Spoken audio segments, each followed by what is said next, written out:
Salut tout le monde, c'est Rebicraft, et ça fait maintenant 10 ans que je suis en paix avec mes poils sans les mutiler. Il y a intérêt que ça continue comme ça.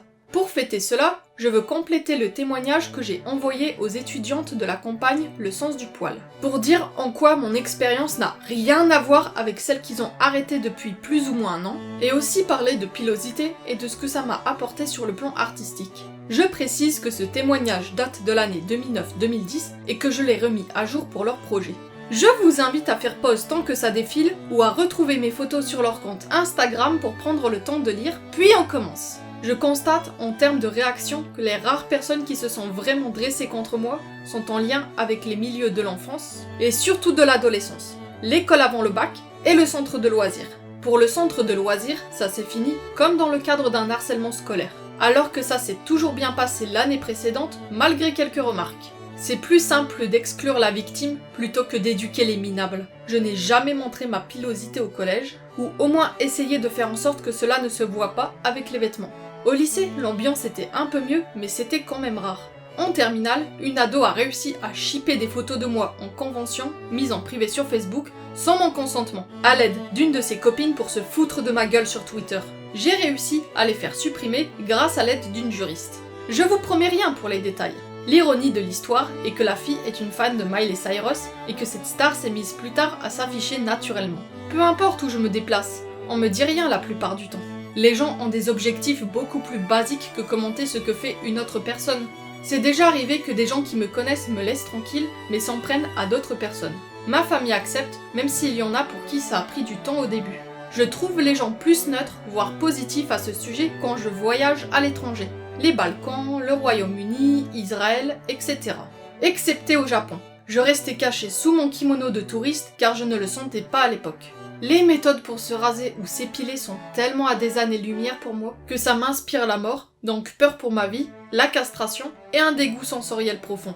Le renforcement de caractère est bien lié au fait de pouvoir assumer un max possible sa pilosité. Quand je la cache avec certains vêtements, je suis plus encline à me renfermer sur moi-même. Quand je cache pas, j'ai plus confiance en mon environnement. Au final, les remarques à l'extérieur se font très rares quand je vadrouille. Voyage et autres, contrairement à ce qu'on essaye de nous faire croire. Je remarque aussi que je suis devenue plus acceptante envers la pilosité des autres. Avant, j'avais horreur des bers, mais depuis, mon avis sur eux a radicalement changé. Prendre conscience du sexisme, c'est l'idéal pour théoriser et réfléchir. Mais ça ne suffit pas concrètement pour la pratique. Je précise que je suis apolitique et que je me reconnais pas dans un courant féministe précis. Celle de droite pense que garder ses poils est un acte inutile pour la lutte pour les droits des femmes. Or, ça fait 10 ans que j'y touche plus, et les pires perles pilophobes et sexistes que j'ai eues viennent des types d'hommes qu'elle dénonce. Sans oublier les gens qui imitent inconsciemment ou non ces types. Joséphine, une femme de droite, est naturelle et a du caractère. J'épargne pas celle de gauche, souvent mainstream non plus. Je vous trouve quand même très uniforme dans votre façon de militer en général. Trop lisse et sage, pas assez excentrique, sauvage et sorcière à mon goût. Au passage, l'injonction à s'épiler ou se raser est aussi validiste. En termes d'énergie, de temps, de capacité, de stigmatisation, d'hypersensibilité sensorielle, etc.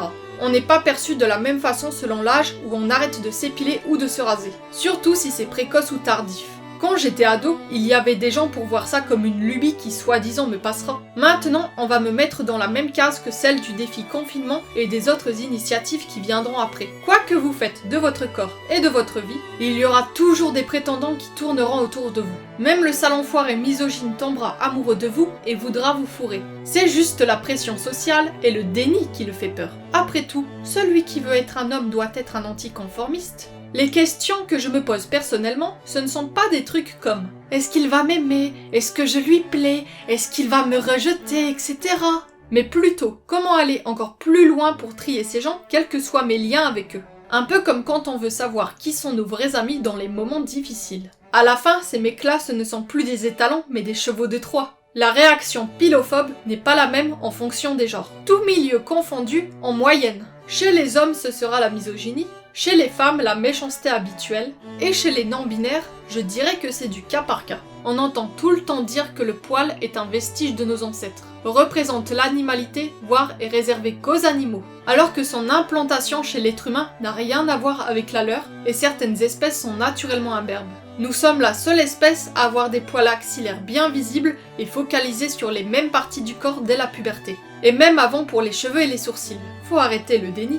Autre fait anatomique, le volume de la tignasse est lié à la quantité pileuse. Ça se voit direct quand les gens ne trichent pas. C'est tout ou rien. J'ai déjà eu l'occasion de collaborer pour des projets artistiques. Avant le lycée, j'avais fait cette affiche pour le site de Miel. Une remake s'impose, mais j'ai la flemme. Il y a quelques années, pour de la peinture, j'ai envoyé une photo de moi à l'artiste peintre Fabrice Martin. Le tableau a été vendu 1 an ou 2 plus tard. Comme l'expérience m'a plu, j'ai pu enfin trouver l'occasion de faire un shooting photo pour une deuxième peinture, pas encore faite à ce jour. Je suis déjà tombée sur des annonces de photographes qui recherchaient des modèles plus diversifiés ou ne se prennent pas la tête sur des critères physiques et j'en ai contacté quelques-uns. Le premier est Paul Ziouni. Ça s'est très bien passé mais j'ai pas encore eu l'occasion de renouveler l'expérience. Il y en a un second avec qui ça n'a pas pu se faire plusieurs fois. Je ne le sentais pas de toute façon. Puis il y a les filles du sens du poil. Les shootings pour leurs projets et leurs contreparties se sont très bien passés, même si j'ai gardé mes lunettes de soleil à cause de mon hypersensibilité visuelle à leur éclairage. J'ai été à un de leurs événements, certes bien organisé, mais je dois avouer que je me suis sentie has-been et en décalage avec la populace. Étant autiste, ça n'aide pas. Pour faire de la figuration ou jouer un rôle dans un projet audiovisuel, je préfère soit assumer ou cacher avec mes vêtements. Dans tous les cas, je veux rien mutiler. Ça fait des restrictions et des refus comme dans d'autres choix que je fais, mais je préfère la qualité à la quantité. Pour les chara-design de genre réel, homme, femme ou autre, je dois toujours deviner lorsque je les mets en tenue plus légère, s'ils sont imberbes ou poilus, la quantité pileuse et quel est le rapport à ça. Je peux me permettre davantage de fantaisie sur des personnages fictifs comme dans d'autres choses. Pour la représentation des femmes qui gardent leur pilosité, je fais comme je le sens selon le contexte du scénario. Je remarque aussi que les poils c'est le genre de détail où on y prête le moins d'attention, comme c'est le cas des BD et cartoons par exemple. T'ajoutes ça vite fait au personnage pour indiquer qu'il en a, et ça s'arrête là, même dans un cadre satirique. Dans les mangas et animés c'est moins courant, mais plus soigné et détaillé quand un personnage en offre. Toutes ces œuvres sont confrontées au risque de censure et aux contraintes budgétaires si elles ajoutent de la pilosité. Pour la censure, je vais plutôt penser à des dessins animés comme Tarzan. Il n'est pas supposé être imberbe. De quoi prendre les gamins pour des cons dès le plus jeune âge. Pour le budget, quand tu vois que les personnages féminins d'animé ont 2 cils maximum, ça ne doit pas donner envie aux studios d'animation de se casser la tête pour animer d'autres poils comme ça. Personnellement, je vois pas de soucis quand je fais de l'animation 2D en tradi tant que j'ai des références. Mais je dois faire plus attention si le personnage est animé en cut-out.